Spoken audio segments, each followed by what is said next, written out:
Update muna nga tayo sa mundo ng basketball, partikular na sa PBA. Eto ngang si Justin Brownlee ay 50-50 pa kung makakapaglaro bukas sa Game 4 kontra sa Talk and Text. Samantalang ito namang si Angelo Kwame, kinukonsider daw ng SMC bilang replacement import kay Justin Brownlee. Ngunit bago yan, pakipindot naman ang like, subscribe at ang notification bell para updated ka sa lahat ng aking ina-upload.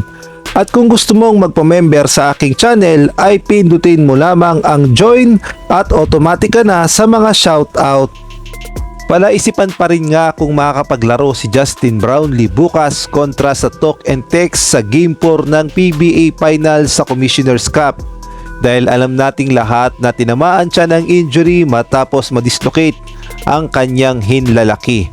At nagbigay na rin naman ng update ang team manager ng Barangay Ginebra na si Boss Al Francis Chua, at ito nga ang kanyang sinabi. Ang sabi nga dito ay pinapasuri na raw ang injury ni Justin Brownlee sa isang hand specialist upang matukoy kung gaano nga daw kalaki ang pinsala ng hinlalaki ni Justin Brownlee, at hindi pa rin daw sigurado kung makakapaglaro ba siya sa Game 4 sa Finals kontra Talk and Text. Ngunit ipagdasal daw natin at baka naman magulat tayong lahat at maglaro si Justin Brownlee. At kung sakali mang hindi talaga kayanin ni Justin Brownlee na maglaro bukas ay paniguradong full effort ang mga local players at magkakaroon ng matinding advantage ang Talk and Text. Lalabas underdog ang Barangay Ginebra dahil wala nga silang import, at malaki din ang tsansa na makuha ng Talk and Text ang kanilang panalo. Ngunit malay natin madiskartihan yan ni Boss Al Francis Chua at ni Coach Tim Cone.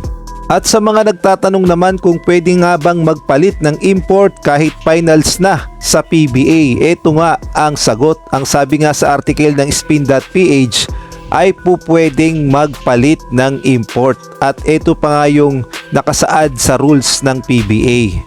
At ang sabi nga dito, sa PBA may mga rules at guidelines tungkol sa pagpapalit ng import, lalo na sa mga panahon ng finals.